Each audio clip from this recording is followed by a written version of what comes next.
Bienvenidos a este programa especial de la plataforma comunicacional Punto de Corte.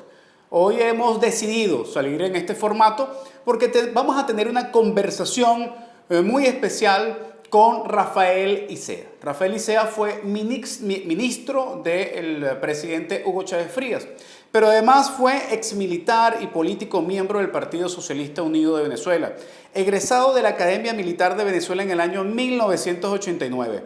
Participó en el golpe de Estado del 4 de febrero de 1992 contra el expresidente Carlos Andrés Pérez. Fue asistente de Hugo Chávez desde 1994 hasta 1998. Analista de la Sala Situacional de Miraflores. Consejero por Venezuela del Banco Interamericano de Desarrollo hasta el 2004. Diputado por el Estado de Aragua ante la Asamblea Nacional de Venezuela en el año 2005. Viceministro de Finanzas, presidente del Banco del Desarrollo Económico Social Bandes en el 2006. Ministro de Finanzas en el 2008, gobernador del Estado de Aragua desde el 2008 al 2012 y presidente del Banco del Alba hasta julio del año 2013. Hoy se encuentra en los Estados Unidos. Bienvenido, Rafael Isea. Hola, Nigmer, ¿qué tal? Muchas gracias por esta oportunidad de conversar contigo y también conversar con el pueblo venezolano.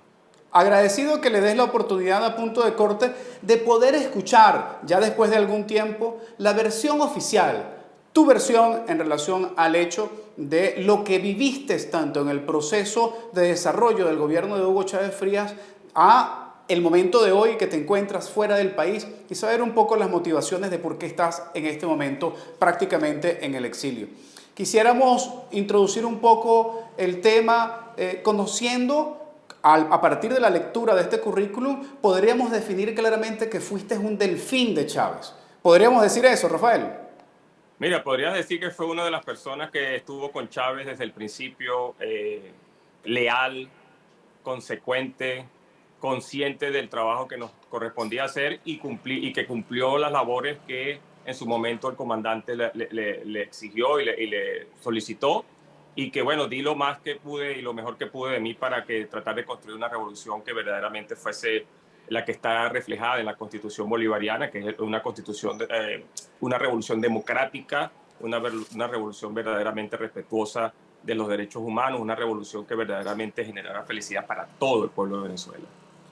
La vinculación con Hugo Chávez fue afectiva, fue militar, fue política, fue ideológica.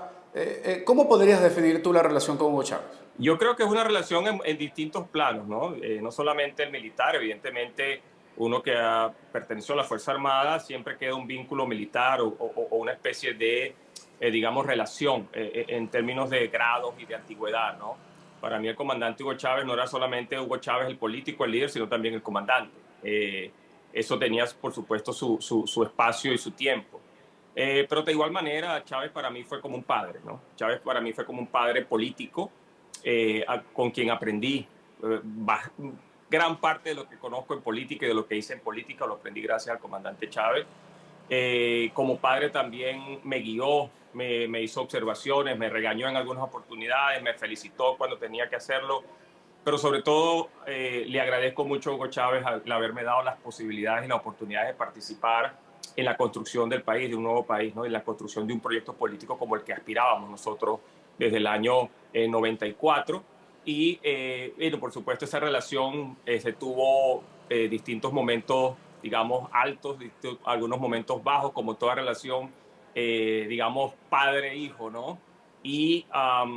Pero siempre fue una relación de mucho respeto, fue una relación de amistad, fue una relación de mucha cercanía y de confianza, ¿no? De mucha confianza que evidentemente me permitió en su momento y con la confianza que el comandante Chávez tenía en mí, bueno, poder, digamos, ocupar posiciones importantes dentro del gobierno y luego poder optar a elección como gobernador del Estado de Aragua. Podríamos decir que tú eras uno de los jóvenes originarios del proyecto del 4 de febrero. Una pregunta en relación con ese tema. ¿La génesis del proyecto era construir el socialismo del siglo XXI? Mira, yo creo que eso fue un proceso en el cual, en el devenir del proceso político y a medida que se fue avanzando, se fueron, digamos, decantando ciertas ideas y también la dinámica política fue abriendo las puertas a otras ideas, ¿no? Te lo voy a decir de esta manera. Yo, en lo personal, Rafael Icea, considero que el, el Hugo Chávez del 98, que gana las elecciones con un programa básicamente de centro, ¿ok? Con ideas, por ejemplo, como la de Tony Blair, que era la tercera vía, ¿no? Y con ideas básicamente de refundar la República a través de una nueva constitución, pero en la práctica también se venían ejecutando, digamos, políticas que eran muy similares al gobierno anterior o a los gobiernos anteriores. Si recordamos, los ministros del presidente Chávez en su primer gabinete, bueno, eran ministros que pertenecían básicamente digamos, al establishment político venezolano, ¿no? Estaba Alfredo Peña, que en paz descanse, fue ministro de Secretaría, estuvo José Vicente Rangel también, estuvo Alejandro Riera, que fue ministro de Agricultura y Tierra, y si seguimos explorando nos damos cuenta, pues. Incluso en finanzas estaba Marixa Izaguirre, creo que era el nombre adecuado. Ajá. Que continuó siendo la misma ministra de Caldera, o sea, pasó de Caldera directo al gobierno de Chávez, ¿no? Claro, y además de eso, Marixa Izaguirre se mantiene en el gobierno por recomendaciones de varios asesores del comandante Chávez, incluyendo a quienes formamos parte del equipo, o lo que se denominaba en ese momento el equipo Garibaldi, ¿no? El grupo Garibaldi, que era importante generar en la entrada del nuevo gobierno, era necesario, importante, era vital generar confianza en los mercados, confianza hacia afuera, pero también confianza en los sectores productivos del país en función de cómo se iba a manejar la economía. Ahora, Rafael, pero en ese inicio también estuvo muy presente Fidel Castro. O sea, no era contradictorio tener la vinculación tan profunda que se generó entre Fidel Castro y Hugo Chávez y hablar a su vez de la tercera vía de Anthony Giddens, de Tony Blair, como propuesta política y económica que tuvo al principio Hugo Chávez. Pero fíjate que no es excluyente ni mucho menos contradictorio, te lo voy a explicar. La relación de Hugo Chávez con Fidel Castro, que inicia en el año 94, en diciembre de 1994, cuando vamos a La Habana. Yo tuve la posibilidad y la oportunidad de acompañarlo en ese primer viaje a La Habana.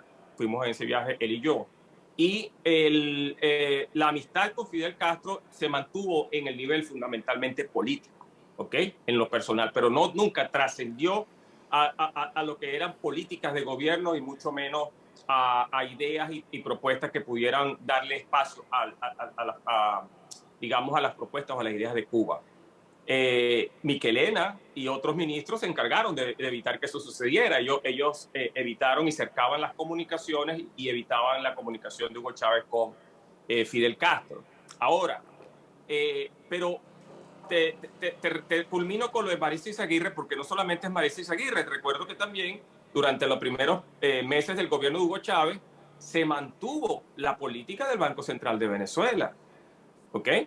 Es decir, la política cambiaria se mantuvo para mantener la estabilidad en los mercados y se impulsó una estrategia agresiva para recuperación del precio del petróleo, con el viaje a los países árabes, a los países de la OPEP, y luego la cumbre en Caracas en octubre del 2000. Ahora, en el momento, ese era Chávez en los primeros años, 2002, 2003, del 99 al 2002. Y en el 2002 ocurre un evento que para mí transforma definitivamente la política venezolana, transforma la dinámica y la transforma de una manera en la cual se abrió la puerta a una idea y a un sector político del país que hasta ese momento estaba rezagado. Es el golpe del 11 de abril del 2002. Y yo lo digo de manera directa. Los gestores del golpe del 2002 le abrieron la puerta al socialismo del siglo XXI. Porque hasta ese momento Chávez no tenía espacio, si lo hubiese pensado, que yo nunca lo escuché, pero nunca nunca no hubo la idea, no hubo un planteamiento abierto ni en reuniones pequeñas de que íbamos a transitar hacia un socialismo, a buscar otra alternativa. Eso se da después del golpe de Estado, cuando Chávez entiende que tiene un grupo de instituciones que no van a permitir que él gobierne y que no van a permitir que él impulse los cambios que para ese momento la Constitución le permitía. Y el disparador del golpe de Estado fueron las leyes estas ¿cómo se llama? Las leyes de Leyes la habilitantes. la habilitante del 2001. Entonces, a partir de ese momento, ¿qué define Chávez? Bueno, tengo que controlar la Fuerza Armada porque participó en Europa del abril del 2002. Todas y cada una de las instituciones del gobierno y los sectores del país que participaron en ese golpe de Estado fueron intervenidos, fueron tocados de alguna manera. Y no se puede decir que es que Chávez era malo o es que Chávez tenía un plan maléfico, sino que Chávez respondió políticamente a una realidad. ¿Okay? Rafael, pero no había otra salida sino el socialismo del siglo XXI. Pero termino con esto. Fuerza Armada, ¿cómo se llama? PDVSA, los medios de comunicación, ¿verdad? Que participaron también, los empresarios, jefe de Cámara estuvo de lleno en el golpe del 2002. Entonces, el socialismo, cuando se le abre la puerta, con ese evento, entra Cuba.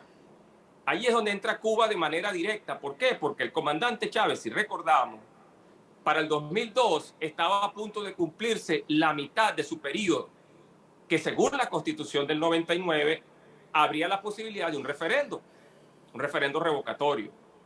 Todos los estudios de esa época indicaban que un posible referendo en el año 2003, Chávez lo podía perder porque, bueno, la gestión de gobierno, según las mediciones, no estaba al nivel de lo que mucha gente esperaba. Para dejarlo así, digamos, sin entrar en muchos detalles.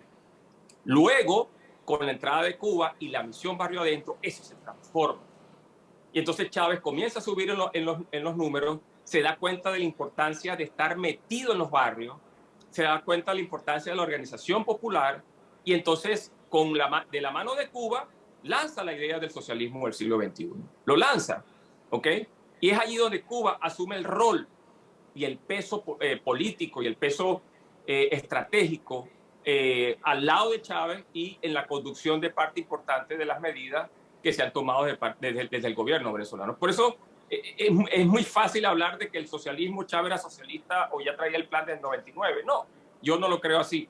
Ese plan se desarrolló con las circunstancias del 2002, que además la remató el golpe petrolero.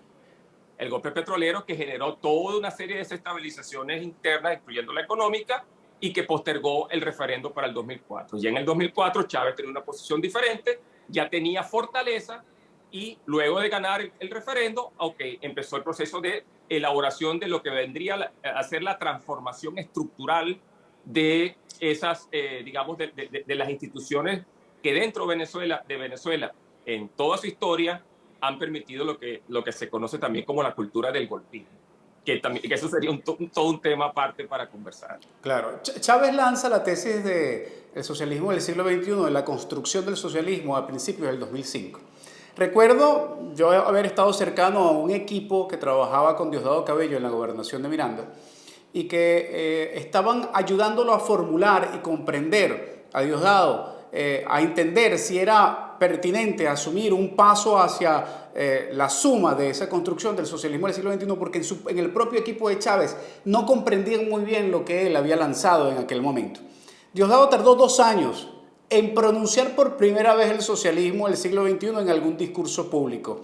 Eso sucedió en el entorno general del equipo de Hugo Chávez en relación con ese planteamiento del socialismo del siglo XXI. Lo pregunto porque tú mismo acabas de reconocer que fue casi como sorpresivo, que fue una cosa provocada por los hechos del 2002. O sea, fue un hecho que fue increciendo, que después se tornó una política. Hubo resistencia a lo interno del equipo de Hugo Chávez para la construcción del socialismo. Mira, yo no diría que fue algo sorpresivo, fue un proceso de reflexión, sin duda.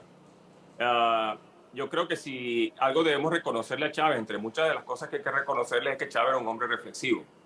Y Chávez, para la decisión de dar el salto, dar el paso hacia el socialismo, fue una decisión que se tomó tiempo en reflexionarla, en valorarla, en consultarla con equipos internos, con distintas personalidades, tal cual como se dio el proceso de discusión de la participación de elecciones en el año 1997. En el año 97, o desde el 96 al 97, se produjeron distintas discusiones para valorar la necesidad o no, la posibilidad o no de que Chávez participara en las elecciones del 98 como candidato presidencial. Eso generó dentro de los equipos internos del MBR 200 en esa oportunidad, bueno, discusiones muy fuertes. Y hubo sectores que se apartaron, que eran sectores que decían que la única vía eran las armas, ¿no? Y Chávez siempre fue de la idea de que la estrategia es una sola y la táctica la dictamina la realidad. Y en ese momento no existía ninguna posibilidad de que se diera ningún alzamiento. Entonces, se da el proceso de participación en las elecciones. Con respecto al tema del socialismo, se da un proceso de discusión interno que se hace público muy después, obviamente, ¿no? Seguramente hubo reflexiones, hubo, digamos, algo de resistencia. Debe haber habido resistencia por parte de quienes no querían ese modelo, ¿ok? Por razones diversas, quizás por de grupos que ya habían reflexionado sobre los distintos modelos que habían existido ya hasta ese momento, y quizás la mayoría de ellos, entre los que yo me incluyo, porque no entendíamos cuál era la propuesta, o sea, hacia dónde, cuál socialismo, por qué el socialismo. Pero lo que sí estaba claro, lo que sí quedó claro fue que la forma, la violencia con la cual la oposición de ese entonces reaccionó frente a Chávez y frente a un gobierno que era a toda vista de centro, ¿verdad? Y con algunas políticas de derecha, esa reacción hizo que Hugo Chávez y su equipo más cercano reflexionaran acerca de la necesidad de buscar una vía alterna. Y la vía alterna que consiguieron fue la vía del socialismo, y que era la que podían contraponer a la vía del capitalismo. Entonces se crea toda, digamos, el ideario alrededor de la contradicción y la contraposición de socialismo y capitalismo y todo lo que eso genera. Por supuesto, para muchos nosotros teníamos la confusión de, bueno, veníamos de la caída del muro de Berlín, veníamos de ver, por supuesto, las dificultades de la Revolución Cubana, veníamos de ver también, o venimos de ver las propias dinámicas de la situación política en China y otras experiencias que todas son diferentes. Y por eso Chávez decía que el socialismo nuestro tendría que ser un socialismo a lo venezolano. Rafael, y hoy podremos decir hoy que tú eres socialista, Rafael. Te digo que hubo sectores políticos que mencioné hace un momento, que eran los sectores que estaban rezagados, que estaban afuera, ¿verdad? No tenían acceso directo a Chávez o no tenían acceso, incidencia en la política del gobierno. Bueno, se les abrieron las puertas y son esos sectores quienes impulsaron ese socialismo trasnochado, un socialismo antiguo, un socialismo con todas las rémoras, con todas las fallas y con todos los traumas que sabemos que han ocurrido en otras experiencias, y bueno, se empeñaron en impulsar este socialismo. Y ese es un sector de la izquierda trasnochada, que es un sector además antimilitarista, ¿ok? Y eso es importante decirlo. Es un sector antimilitarista porque para ellos el militar sigue siendo una herramienta, ¿verdad? Y no un sujeto de acción política en términos de la construcción de un país distinto. Entonces, para ellos el militar es la herramienta para llegar al poder, pero siempre lo van a mantener, digamos, en un área donde no puedan hacer daño. Rafael, entonces es inevitable hacerte dos preguntas ahí. Disculpa que te interrumpa. Uno, ¿es hoy Rafael Licea socialista? ¿Defiende el socialismo del siglo XXI o el socialismo bolivariano chavista en primer plano? Y en segundo plano, ¿cuál crees tú entonces que es el rol de los militares? ¿Estuvo bien que se desplazara el rol militar hacia el político en esos años? ¿Hay que reencauzar la situación de los políticos hoy en el mapa de la situación país? Mira, empiezo por la segunda para culminar con la primera pregunta que creo que es un poco más profunda. Yo siempre he estado de acuerdo con la participación del militar en términos políticos en lo que a elecciones se refiere.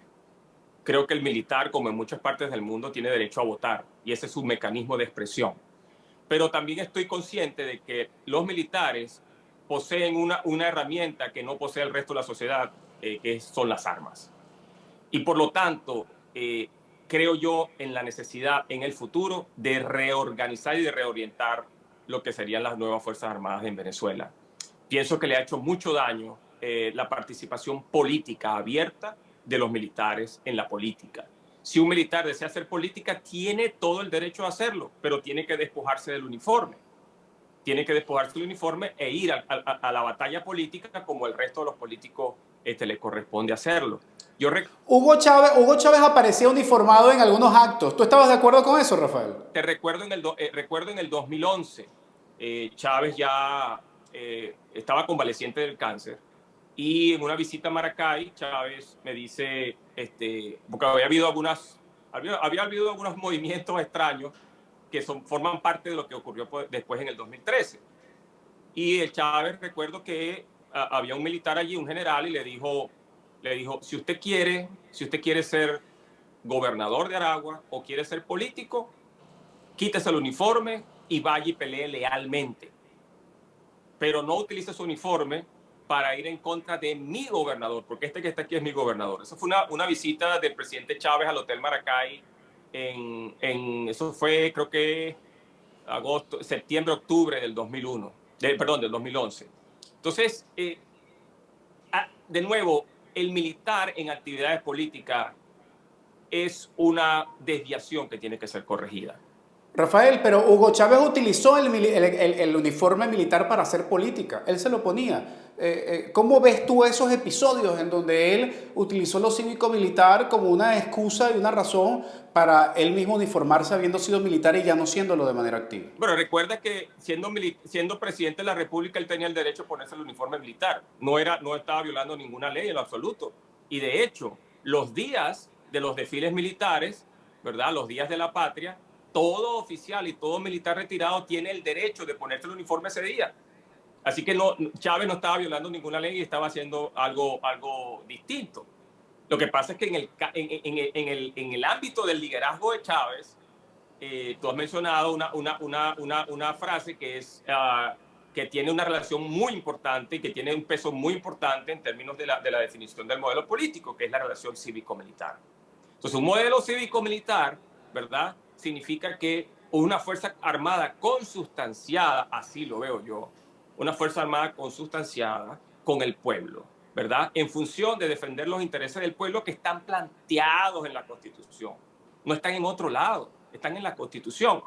Y esa fuerza armada que apoya al pueblo no es solamente al pueblo chavista o el pueblo que apoya al gobierno, es el pueblo como un todo, es toda la sociedad.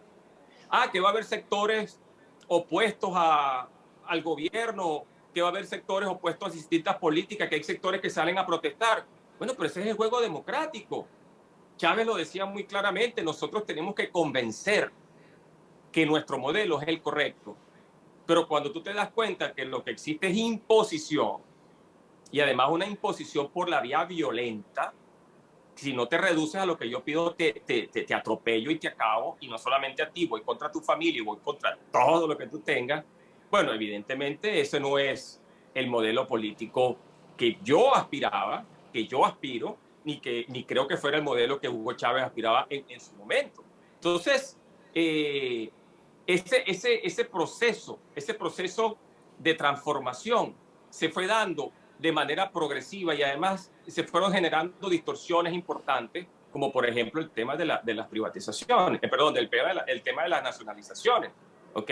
Todo el tema de las expropiaciones, ese fue uno de los graves errores nuestros, fue las expropiaciones como un plan, mejor dicho, como una política sin plan, ¿ok?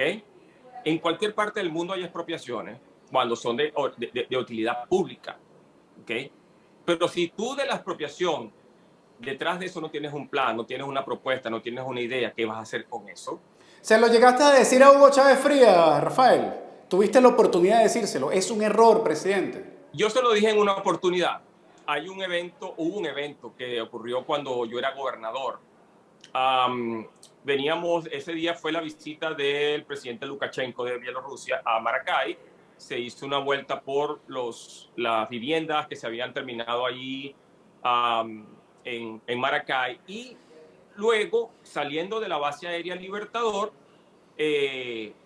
vamos por la avenida y Hugo Chávez ve un centro comercial que está allí, que es el Centro Comercial Los Aviadores. Y Hugo Chávez me pregunta, Isea, ¿qué es eso? Y digo, presidente, es un centro comercial. Y su respuesta dice, bueno, estás viendo, nosotros estamos permitiendo que se hagan centros comerciales, que los ricos tomen el país. Preséntame un informe. Y yo, ¿cómo no? Yo le presento un informe. Quiero que me presente un informe para expropiar ese centro comercial. Bien, yo hice mi informe. Hice el informe y llamé en ese momento al vicepresidente Elías Agua y le dije, yo no estoy de acuerdo con esto. Y no estoy de acuerdo porque esta expropiación lo que va a hacer es generarnos un elefante blanco aquí en Aragua, cuando tiene una serie de posibilidades y una serie de ventajas que podemos aprovechar. Hice mi informe, lo envié, ¿verdad? Y en ese informe yo no solamente le expliqué al comandante Chávez las ventajas y los beneficios que este centro comercial traería, que además venía con un desarrollo habitacional, sino que además le hice algunos comentarios con respecto al tema político. Le dije, presidente, si nosotros seguimos expropiando, porque mejor se lo puse en manera positiva, ¿por qué no desarrollamos un plan donde la expropiación de un bien esté conectado al plan de desarrollo? Que esté conectado, que tenga un plan de negocio, que tengamos un plan para la gerencia técnica de esa empresa o de ese activo, que le pongamos tiempo e indicadores de desempeño para saber si en verdad ese activo rinde o no rinde y si no se vende. Es decir, tener una idea de lo que queríamos hacer. Bueno, la respuesta del presidente, por supuesto, fue... el presidente me llamó, recuerdo que mi esposa estaba conmigo en ese momento, ella escuchó la conversación, y me dijo que estaba decepcionado. Y yo le digo, ¿por qué está decepcionado, presidente? Bueno, porque tú me recomiendas que no expropie. Y yo le digo, bueno, presidente, le estoy recomendando que no expropie porque considero que esa es la decisión correcta. Usted sabe que yo a usted no le voy a decir que sí simplemente para que usted se tire por un barranco. No lo voy a hacer. Y hubo otras oportunidades donde le dije que no. Ya siendo ministro le dije que no también en un tema que era bien delicado. Y bueno, no se expropió. Me dijo, está bien, asumo tu informe, está bien, y bueno, está bien. Dejemos que los ricos se sigan apropiando del país, más o menos fue la expresión de él. Pero Chávez reflexionó, y lo interesante de esto es que cuando tú argumentabas con Chávez, cuando tú te sentabas con Chávez y le mostrabas un argumento detrás de tú y un razonamiento detrás de tu propuesta, él la entendía. Podría no estar de acuerdo, a lo mejor no le caía bien, pero la entendía y la respetaba. Y eso es parte de lo que hay que rescatar de lo que fue Chávez. Ahora, Rafael, recuerdo que en tu etapa de gobernador hubo muchos comentarios dentro del chavismo sobre algún nivel de decepción de Chávez en relación con algunas de tus posturas. Ahora estás contando, bueno, una diferencia que tuviste con él. Esto fue acumulando circunstancias. Y después de la muerte, no quiero saltarme la muerte de Chávez violentamente, pero sí quiero acelerar un poco los tiempos para después volver a ese episodio.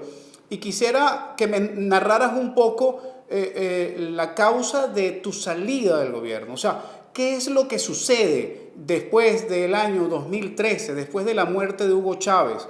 Porque además, cuando estábamos hablando de la conexión y de la relación con los cubanos, inmediatamente ubicaste como algo vinculado a su desenlace. Yo siempre he tenido la percepción, sin ningún tipo de prueba, de que la muerte de Hugo Chávez no fue accidental, Rafael. Y quisiera tu perspectiva en relación con este tema, con el tema de la muerte de Hugo Chávez y tu salida del gobierno. ¿Hay alguna vinculación entre estos dos elementos? Mira, para explicar lo del 2013 y el por qué salí, por qué debí salir del país, que básicamente fue porque mi vida corría peligro, ¿no? Es importante tocar un poco el 2012 y quizá un poquito más atrás.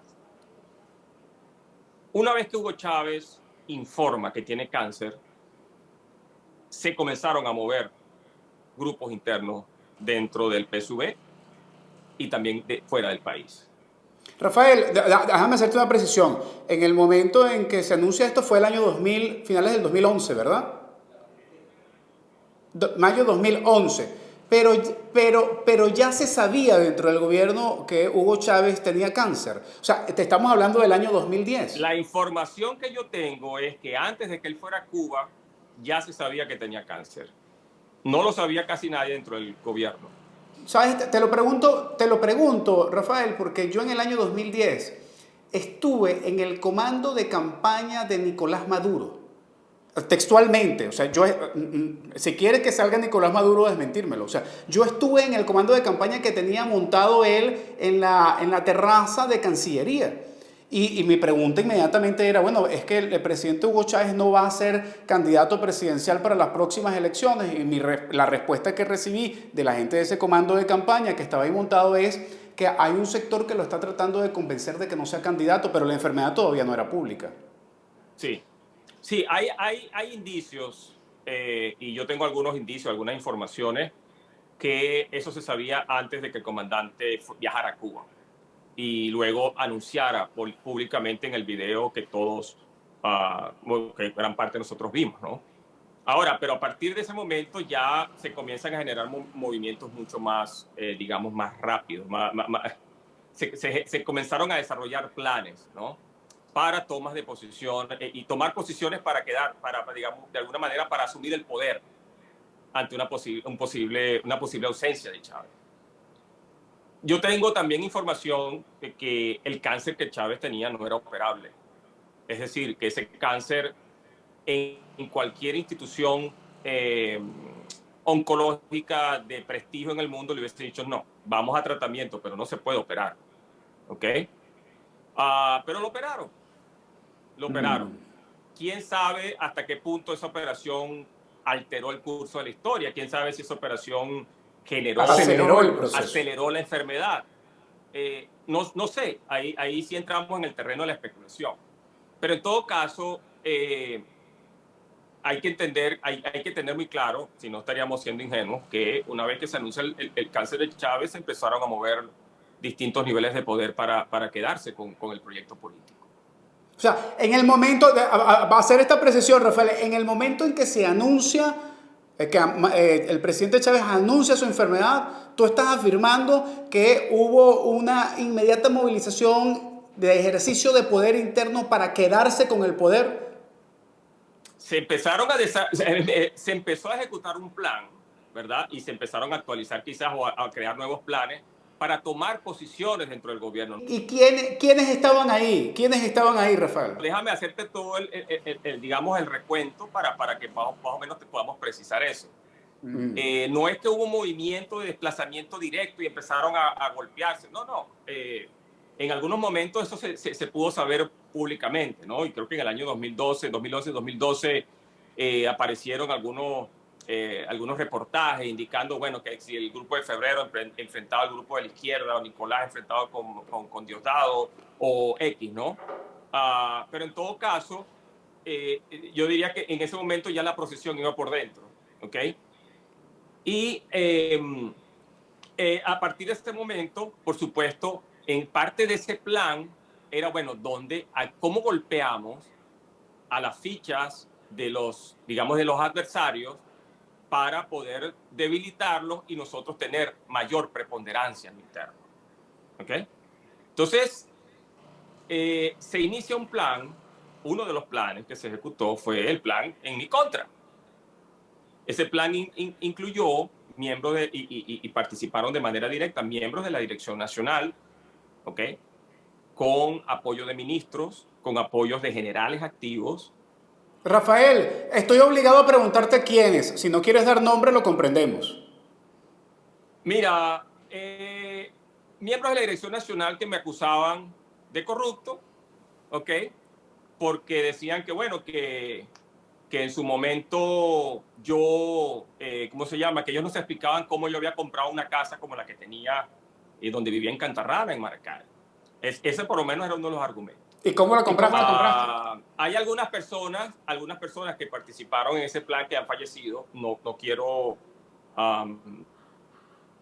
mencionarla en este momento porque creo que sería incorrecto. que no tuvieran la oportunidad de decir lo contrario. Hubo un comandante de la guarnición que estuvo en ese plan y que apoyó a un miembro de la Dirección Nacional en ese proceso. Entonces, yo recuerdo en el año 2011, logramos interceptar un informe que iba para Caracas, supuestamente desarrollado por la Dirección de Inteligencia Militar. Y en ese informe, por lo menos, ese informe decía, entre otras cosas, que Rafael Icea había comprado el Hotel Maracay con un grupo de empresarios. Entonces, y otras cosas más ahí que mencionaban empresarios de Carabobo, de Maracay, etcétera, en una trama que era casi que detectivesca, ¿no? Era casi una novela. Y yo le hacía la pregunta a las personas, ¿cómo es que yo puedo comprar el Hotel Maracay siendo propiedad del Estado? O sea, no entiendo, explíqueme cómo eso se puede hacer. Pero había gente que se lo creía, ¿no? Entonces, yo cometí la ingenuidad en ese momento porque no estaba muy claro de quiénes estaban moviéndose y cómo se estaban moviendo. Yo envié ese informe a Caracas y se lo envié al ministro de Interior en ese momento, que era el señor Lanzano. Okay, le dije, mira, aquí está un informe que me están fabricando, ¿okay? Por parte de la DGCIN. Ahora, recordemos esto, porque hiciste la segunda pregunta, que es la pregunta de que si es verdad que Chávez perdió la confianza en Rafael Icea. Chávez nunca perdió la confianza en alguien que le dijera la verdad. Jamás. Jamás. Podría ser que Chávez dijera, mira, tal persona no la puedo incorporar en un proyecto u otro, pero que fuese desleal, jamás, ¿no?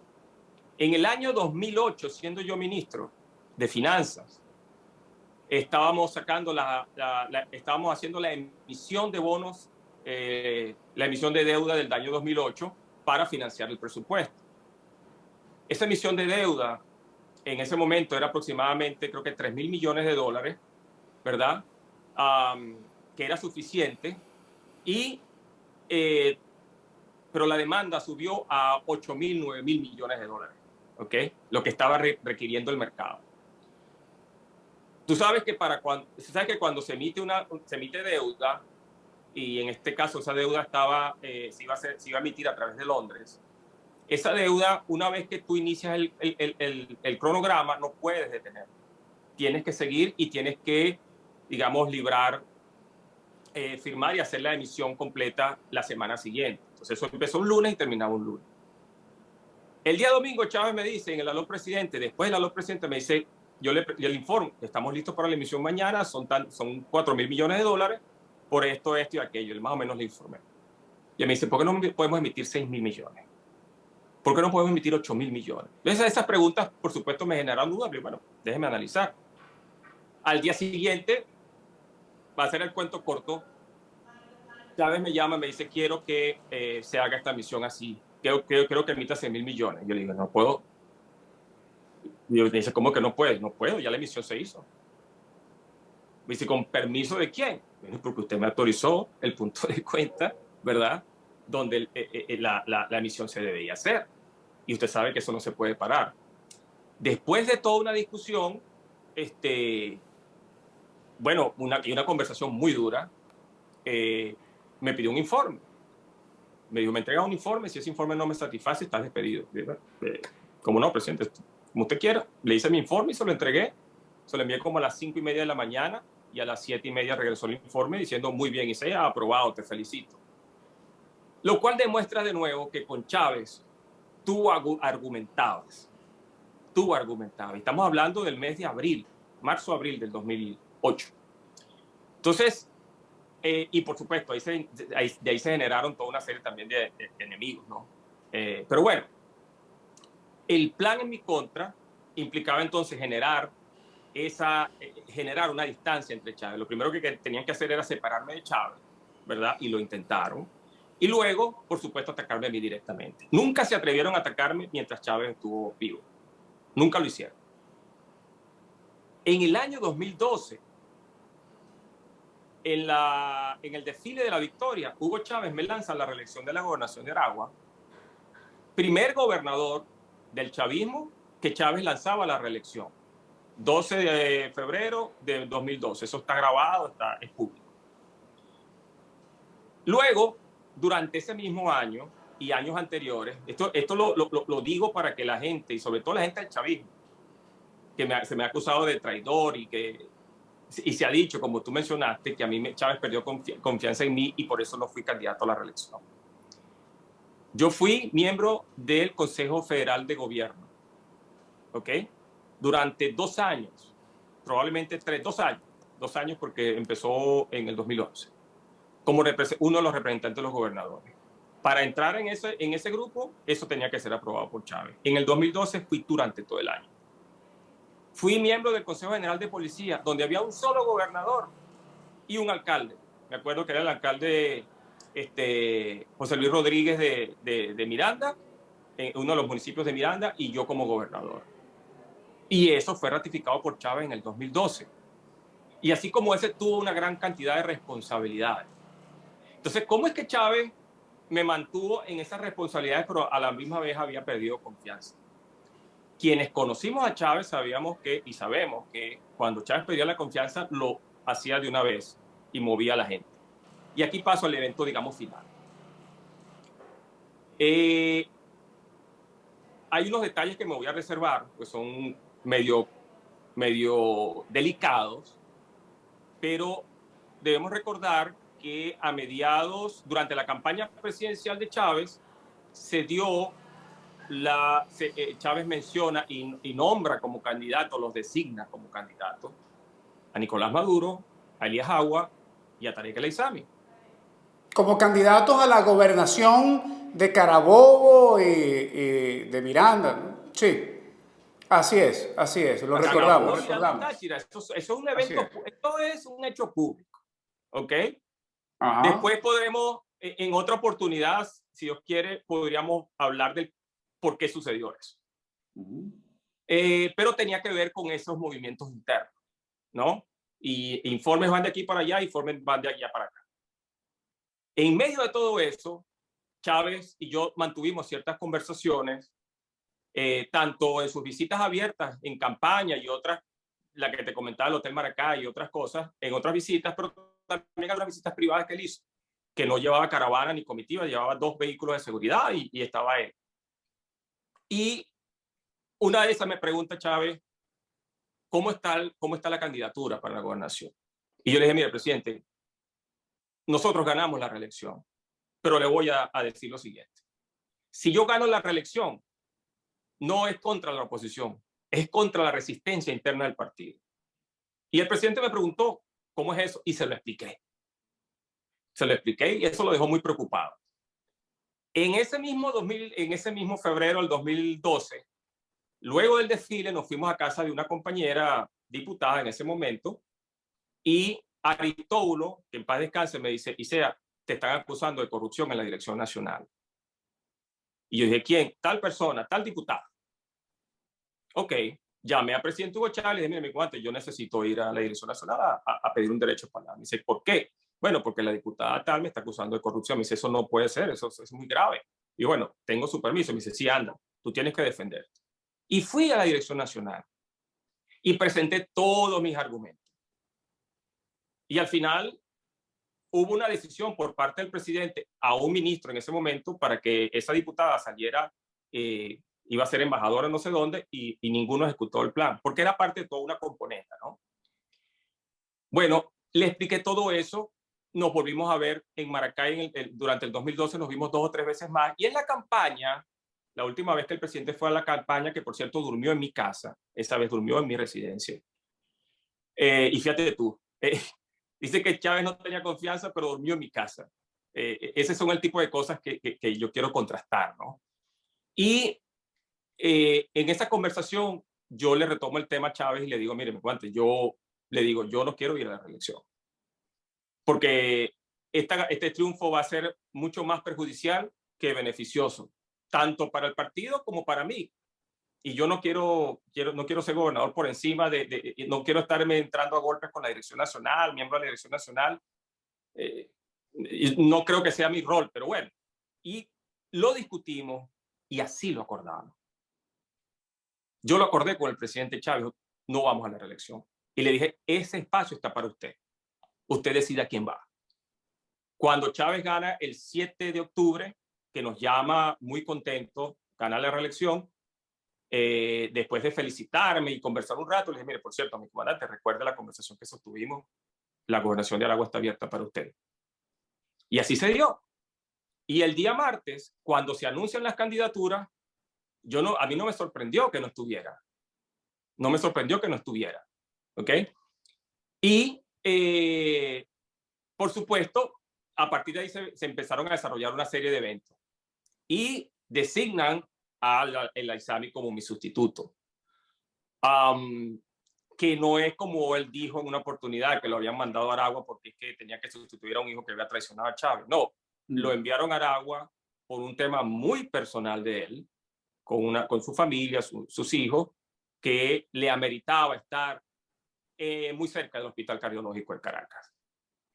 Y que de hecho fue la razón por la cual él le manifestó a Chávez que él no podía ser candidato en Táchira, y eso lo dijo Chávez en público.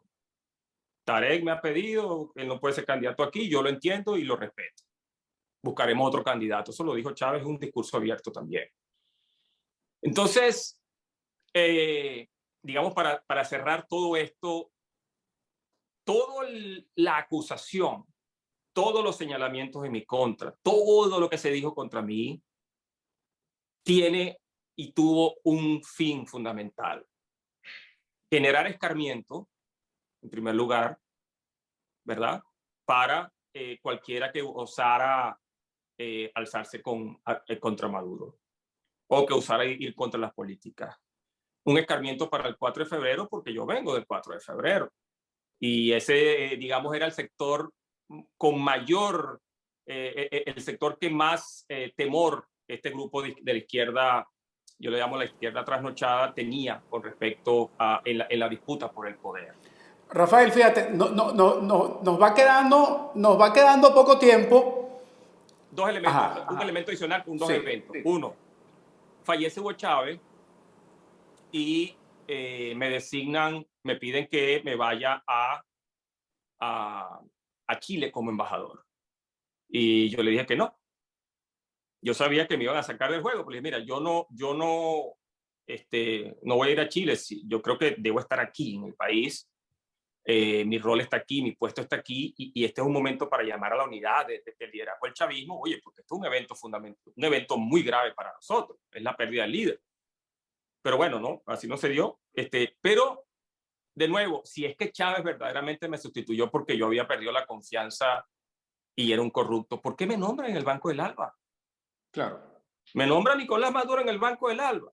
Entonces, todo eso que se generó fue solamente una excusa para atacarme. Una excusa Rafael, para perseguirme y una excusa para demostrar que ellos iban a ser implacables en perseguir a cualquiera que hubiese estado al lado de Chávez, ¿verdad?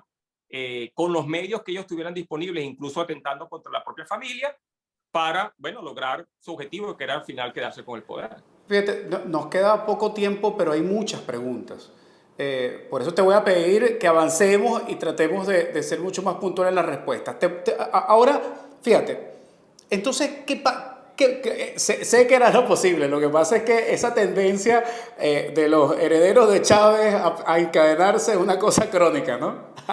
Mira, Rafael, 2013, ¿qué pasa en 2013? ¿Por qué te vas de Venezuela? O sea, has dicho que una de las cosas de todo este desprestigio que lanzan en contra de ti desde el punto de vista de la corrupción, es porque te levantaste en contra de Maduro, pero no has dicho qué fue lo que pasó concretamente. ¿Por qué Maduro y el gobierno de Maduro arremete contra ti? ¿Por qué Tarek El Aizami se convierte en la pieza principal de ataque en contra de ti? ¿Por qué tienes que irte del país y por qué los Estados Unidos?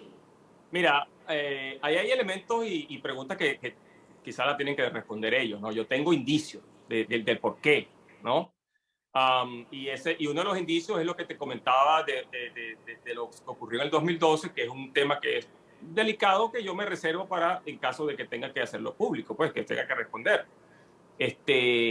Pero fíjate, luego de la muerte de Chávez, estando en la academia militar, Tarek El Aizami me llama aparte. Estábamos en el patio de armas de la academia militar. Y Tarek El Aizami me dice, Y sea, hay un informe que me llegó donde supuestamente tu hermano está involucrado en no sé qué cosas, de unas máquinas. Pero quiero que sepas que eso queda enterrado, que eso queda en el olvido. Ya yo hablé con Nicolás, así que no te preocupes. Yo le dije, mira, Tarek, yo en lo personal no tengo ningún problema que se investigue lo que se quiera. Lo que no me gustaría es que armen un show, ¿ok? Lo que no me gustaría es que las cosas se tergiversen. Y al final fue lo que terminó pasando. Ahora, ¿cuáles son los elementos que activan o disparan sus deseos de meterme preso? Yo creo, de nuevo, yo creo que la intención era simplemente generar convertirme en un chivo expiatorio de la supuesta o digamos la primera cabeza de la supuesta lucha contra la corrupción, que fue una bandera que Nicolás lanzó durante esos meses, que decía caiga quien caiga. Sí, bueno, y ahora y ahora es la mano de hierro, o sea, tiene todos estos años con la misma campaña, lo único que hace es cambiarle de nombre. Exacto, de 9 años después tenemos una corrupción galopante en el país, lo cual implica que simplemente fue una bandera del momento. ¿Okay? No existe verdadera intención de luchar contra la corrupción en Venezuela. Pero además de eso, a mí, y esto sí te lo puedo informar, el día 5 de julio, Luis Ortega, fiscal para ese momento, me dice, Rafael, tienes que cuidarte. Y yo le digo, ¿por qué? Me dice, bueno, porque este señor te quiere meter preso a ti y a tu hermano como de lugar. Y yo le digo, bueno, pero ¿con qué? Ajá, ¿dónde están los elementos? Me dice, no me hagas esa pregunta porque tú sabes que eso no funciona así. Busca a alguien que te proteja. Busca a alguien que te defienda. Porque este señor se mete en la fiscalía diciendo que tiene la autorización del presidente y él es el que está manejando los fiscales. Entonces imagínate tú ante ese escenario, ¿ok? Yo digo, bueno, empiezo a pedir espacios para conversar. Recuerdo que ahí mismo le pedí a Diosdado una entrevista, nunca se dio, ¿verdad? También hablé con Aristóbulo, hablé con 2 o 3 personas y nunca hicieron nada. Conversé con otra persona, con Miguel Rodríguez Torres, a quien por cierto tienen detenido de manera injusta, ilegal e inhumana, y Miguel escuchó mis preocupaciones y sé que intentó mediar en algunos momentos, en algunos espacios.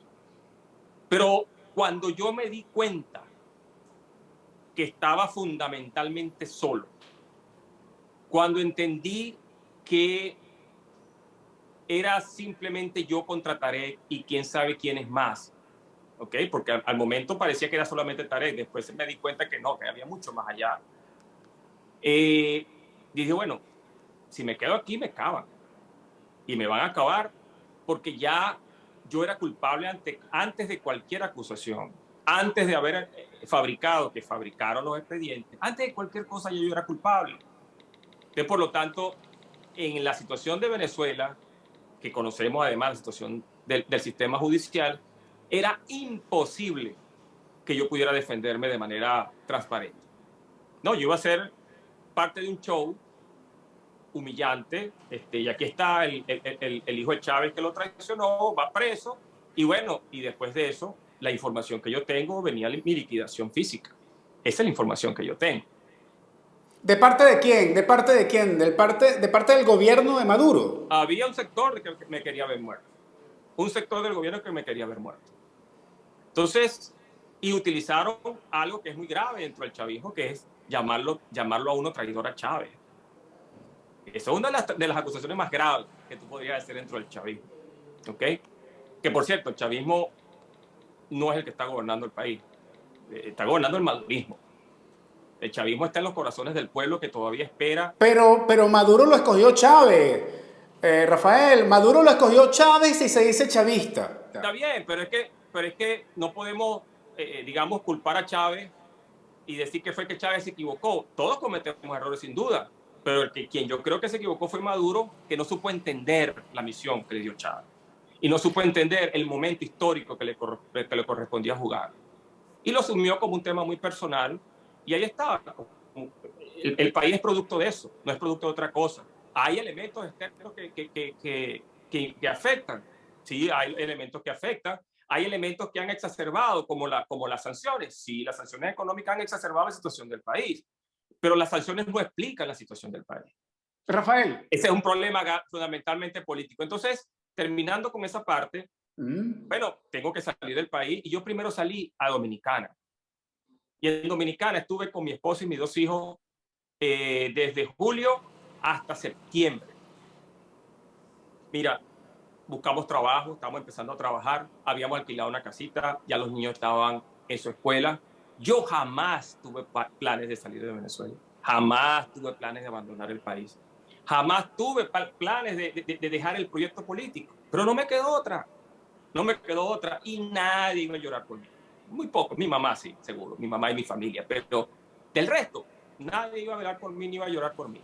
Entonces, estando en Dominicana, me informan que hay un grupo que se reunió para armar un plan para traerme a Venezuela a como diera lugar.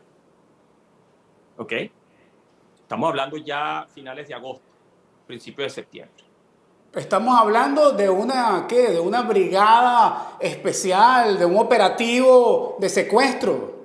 Era un grupo comando Ajá. de unas 5 o 6 personas que se iban a infiltrar en Dominicana, me iban a buscar, me iban a agarrar y me iban a llevar Pero por instrucciones de Maduro, por instrucciones de los aparatos de de Estado. alguien de mucho poder dentro del gobierno. Instrucciones de alguien de mucho poder dentro del gobierno, supervisado por un director de organismo de inteligencia. ¿Ok? O sea, que iba a ser ejecutado desde el Estado, desde las estructuras del Estado. Por supuesto, por supuesto. Una reunión en la cual Tarek El Aissami dijo, Aicea lo traigo a Venezuela vivo o muerto, pero lo traigo. Y tengo los testigos. Pero además de esa información, luego a las 5 días me dicen, mira, ya el grupo está formado. Ya formaron el grupo y ya están preparando el plan y van a empezar a hacer reconocimiento y todo lo demás, cuídate. Bueno, no me quedó otra que moverme. Y no me quedó otra que resguardar mi vida y la de mi familia, mi esposa, mi hija y mi hijo. Y yo me dije, bueno, ¿a qué país del mundo? ¿En cuál país yo puedo estar que esta gente no pueda alcanzarme? O por lo menos que no se le haga tan fácil. El único país era Estados Unidos. El único. Y lo hemos visto. Hay personas que se han ido a otros países y bueno, ya están con distintas situaciones.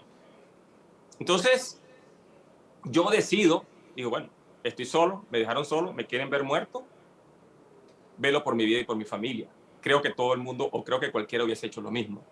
¿Y en calidad de que te fuiste a los Estados Unidos, Rafael? ¿Eres testigo protegido? ¿En calidad de qué te vas a los Estados Unidos? Y a mí se me ha acusado de todo y se me ha acusado de todo lo que se les ha ocurrido. Un testigo protegido es una persona que ha presenciado un crimen, ¿ok? Y que por haber presenciado un crimen o crímenes a través de un proceso de arreglo forma parte de una investigación para acusar a alguien, ¿ok? Yo no estoy ni he pertenecido a ningún programa de testigo protegido, en lo absoluto, pero esa imagen, de nuevo, encaja dentro de la imagen del traidor a Chávez, encaja Claro. dentro de la narrativa y encaja dentro de esa idea de vamos a enlodarlo lo más que podamos para que cuando él abra la boca no le crean. ¿En calidad de qué estás entonces en los Estados Unidos? Cierro este tema aquí. Llego a Estados Unidos, ¿verdad? Llegué en septiembre del 2013 y aquí tenemos ya 9 años. Y les digo, y se los digo de frente, no me arrepiento. Y no me arrepiento porque cuando yo veo a mi hija creciendo, cuando veo a mi hijo creciendo y graduándose, cuando veo a nuestra familia trabajando y saliendo adelante y luchando contra las mismas necesidades que luchan la gran mayoría de los inmigrantes, yo me digo a mí mismo, valió la pena. No me arrepiento. Digan lo que digan, pero yo no me arrepiento. Y debo decir además también que yo estoy sumamente agradecido con el gobierno de Estados Unidos y sus instituciones que me permitieron estar aquí con mi familia, que nos han permitido resguardarnos, que han permitido que nuestras vidas fueran resguardadas ante una muerte segura en manos de grupos políticos en Venezuela que lo único que ansían es el poder y el dinero. Pero entonces sí llegaste de la mano del gobierno de los Estados Unidos. Yo entro acá por una medida humanitaria. Correcto. Una ¿Cuál medida es la figura? humanitaria, una medida humanitaria para resguardar mi vida. Eso es lo más Ok. importante. Pero no entro dentro de ningún programa de protección ni que voy a, como dijeron por ahí, no, fue a sapear, fue a decir, fue a negar. No, en lo absoluto. Yo aquí trabajo como cualquiera, mantengo mi propio nombre, tengo mi dirección pública, yo tengo mis registros públicos. Salió en estos días, Rafael, salió algunos meses una imagen tuya trabajando en Amazon. ¿Estás trabajando en Amazon? No, ahorita no, eso se terminó en ese momento por razones obvias, ¿no? Recibí mensajes de amenaza que fueron remitidos a los organismos de seguridad de este país y, bueno, tuve que moverme, ¿no? Pero sigo trabajando en otra parte, estoy trabajando en otro espacio, haciendo lo que me corresponde hacer para brindarle la estabilidad a mi familia. De qué vive Rafael Icea? ¿De qué ha vivido Rafael Icea durante estos 9 años? ¿De su trabajo? De mi trabajo. Y ahí están todas mis declaraciones de impuestos. Pero de nuevo, yo no tengo por qué convencer a nadie y ni me importa lo que nadie piense de cómo vivo yo en Estados Unidos. Cada quien que se haga la idea de lo que Rafael Icea es o hace.